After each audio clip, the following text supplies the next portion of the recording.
Prince Philip's funeral was interrupted by a topless female protester who screamed "Save the Planet" in front of crowds at Windsor Castle. The woman ran onto the road shouting "Save the Planet" after the crowd began clapping following the minute's silence for the Duke of Edinburgh. It has been reported the woman then jumped onto a statue of Queen Victoria before police officers took her away from the scene on Castle Hill in Windsor. Officers led the woman away from Windsor Castle and St. George's Chapel after the incident.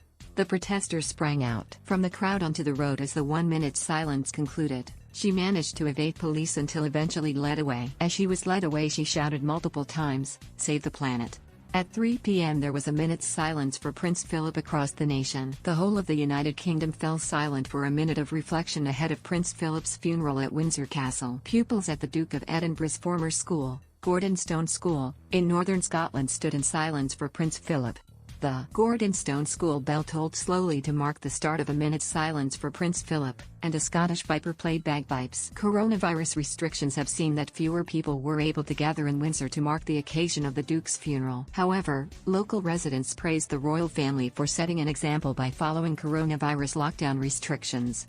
Road signs around Windsor stated, "Avoid all non-essential travel and do not gather at royal residences." The King's Troop Royal Horse Artillery filed along the long walk up to Cambridge Gate in Windsor. The military riders wore black, gold, and red uniforms. They also carried 3 guns that rode on carriages up to the gate where tributes to the Duke of Edinburgh have been laid. At today's funeral for her husband, the Queen sat alone. Royal correspondent Katie Nicholl told the BBC the funeral was deeply moving and a funeral like no other. The royal correspondent said it was very difficult to see the Queen as such a solitary figure due to the coronavirus restrictions. Ms. Nicholl added, "There's no humanity in COVID. Many families will have gone through this. There will be people watching at home who will recognize what the Queen has gone through. And I think everybody's sympathies will be with her."